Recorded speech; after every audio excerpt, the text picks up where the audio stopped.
Good morning student. आज हम हिंदी में चैप्टर 13 पढ़ेंगे, अमेरिका की खोज। कि अमेरिका की खोज किसने की, कब की, उसके बारे में हम पढ़ेंगे। कोलंबस की यह खोज यात्रा हमें सिखाती है कि यदि हम में साहस और दृढ़ इच्छा शक्ति है तो कोई भी कार्य असंभव नहीं। यानी कि कोलंबस की यह खोज है, इससे हमें यह पता चलता है कि हम अपने दृढ़ निश्चय से, अगर हमारे मन में हमने ठान लिया कि हमें ये करना है तो वो हम कर सकते हैं। कोई भी कार्य हमारे लिए असंभव नहीं है। अमेरिका आज सबसे धनी और प्रसिद्ध है। अमेरिका है पूरे विश्व में, पूरे वर्ल्ड में सबसे धनी और प्रसिद्ध, यानी सबसे ज्यादा प्रसिद्ध, फेमस है।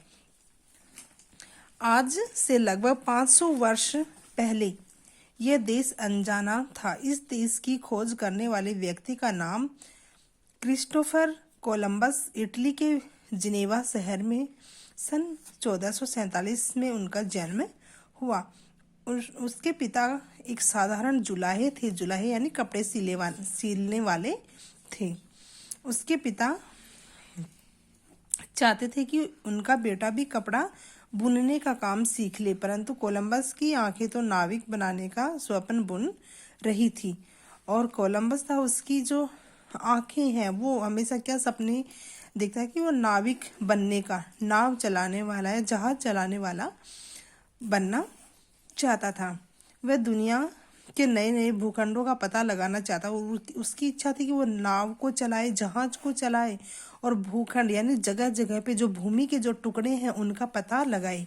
ये उसके दिमाग में चलता रहता था। उन दिनों यूरोप के नाविकों में भारत जाने का समुद्री मार्ग खोजने की होड़ लगी हुई थी। कोलंबस घंटों समुद्री मल्लाहों से बातें किया करता था। और कोलंबस था, यानी कि ये वो समय था, उस समय क्या है, जो यूरोप वासी थे, यूरोप के जो लोग थे, नाविक थे, वो भारत में आने की उनकी होड़ लगी हुई थी।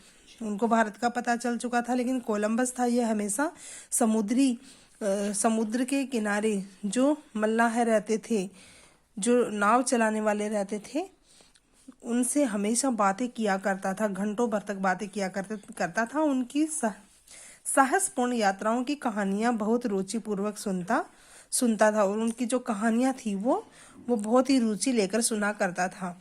भारत उन दिनों सबसे धनी देश था और उस समय सबसे ज्यादा सक्षम जो देश था वो भारत ही था। भारत में धन की कमी नहीं थी। उसे सोने की चिड़िया कहा जाता था। कोलंबस ने निश्चय किया कि भारत जाने का समुद्री मार्ग खोजकर ही रहेगा। और उसने निश्चय किया कि वो भारत जाने के लिए समुद्री मार्ग उसको खोजकर ही रहेगा।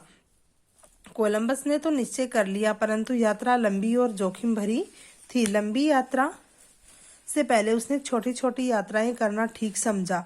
उसने इंग्लैंड और आइसलैंड की यात्रा की। इस यात्रा से समुद्री लुटेरों ने उस पर आक्रमण कर दिया। कोलंबस ने बहुत साहस से उनका मुकाबला किया। इस संघर्ष में उसका जहाज डूब गया, लेकिन उसने हिम्मत नहीं हारी। एक बड़े तख्ते पर बैठकर तूफानी लहरों से जूझता हुआ वह पुर्तगाल पहुंच ही गया। पुर्तगाल पहुंचकर उसने एक धनी लड़की से विवाह किया। उसे लगा कि अब वह भारत जाने का अपना सपना साकार कर लेगा। अब वह जुलाहे का पुत्र नहीं, एक धनी व्यक्ति का दामाद था। दामाद यानी पुत्री का जो पति होता है, या जमाई जिसको बोलते हैं, वो दामाद होता है। उसने पुर्तगाल के सम्राट से मदद मांगी। उसने दरबारियों से कहने में आकर सम्राट से उसकी सहायता करने से मना कर दिया। कोलंबस निराश होकर स्पेन के सम्राट और सम्राज्ञी से मिला। स्पेन की सम्राज्ञी इसाबेला को कोलंबस की योजना बहुत पसंद आई। उसने विश्वास दिलाते हुए कहा, यदि तुम्हारी मदद करने के लिए मुझे अपने आभूषण यानी गहने भी बेचने पड़े तो खुशी से बेच दूंगी। यह सुनकर कोलंबस की खुशी का ठिकाना न रहा। आखिरकार वह शुभ घड़ी आ ही गई। 3 अगस्त 1491 को 3 जहाजी बेड़ों और 90 नाविकों को लेकर कोलंबस पाओलो बंदरगाह से रवाना हुआ। और क्या है कि 3 अगस्त सन 1491 ईस्वी को जहाजी बेड़े भी जहाज होते हैं, जहाजों को लेकर 90 नाविक और उसमें नाव चलाने वाले 90 व्यक्ति और थे को लेकर कोलंबस पाओलो बंदरगाह से रवाना हो गया। समुद्र शांत था, हवा भी तेज नहीं थी। महीने बीतने लगे परंतु जमीन का तो कहीं और छोर दिखाई नहीं दे रहा था। अचानक हवाएं तेज होने लगी। ऊंची ऊंची लहरों से उनका जहाज डामाडोल होता तो नाविक चीखने चिल्लाने लगते। नाविकों का धीरज टूटने लगा। कोलंबस ने उन्हें समझाने की बहुत कोशिश की। कुछ नाविक विद्रोही हो गए। कोलंबस को मजबूरन उन्हें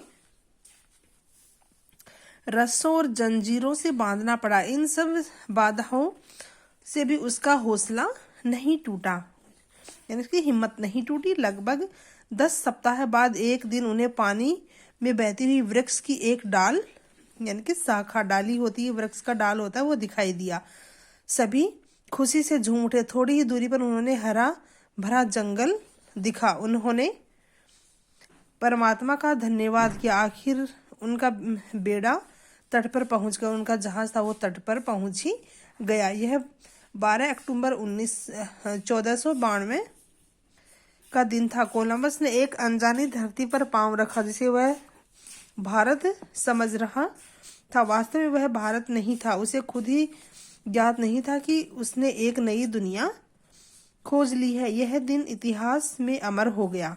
आज इस नई दुनिया को अमेरिका के रूप में जाना जाता है। वहाँ के स्थानीय लोग कोलंबस और उसके साथियों को आश्चर्य से देख रहे थे। कोलंबस ने अपने 24 साथियों को वहीं बस्ती बनाकर रहने की आज्ञा दी और खुद स्पेन लौट आया। स्पेन पहुंचने पर उसका भव्य स्वागत हुआ। सम्राट और सम्राज्ञी को कोलंबस ने कीमती उपहार दिए। नए देश से अपने साथ लाए पशु पक्षी और वहां के 9 निवासी भी उसने सम्राट को दिए। इस महान यात्रा के बाद कोलंबस ने कुछ और भी समुद्री यात्राएं की। वह दक्षिणी और मध्यम अमेरिका भी गया। बहुत अधिक यात्राएं करने से उसका स्वास्थ्य भी खराब रहने लगा। 1 वर्ष लगातार स्वास्थ्य खराब रहने के कारण उसकी मृत्यु हो गई। समुद्र की लहरों से खेलने वाला मृत्यु की लहरों में खो गया। आज भी कोलंबस को सारी दुनिया अमेरिका की खोज करने वाले के रूप में याद करती है। ये चैप्टर अमेरिका की यात्रा, ये चैप्टर आपको पढ़ना है और इसके शब्दार्थ है ये आपको अपने फेयर नोटबुक में करने हैं और ये आपको लर्न भी करने हैं। धन्यवाद।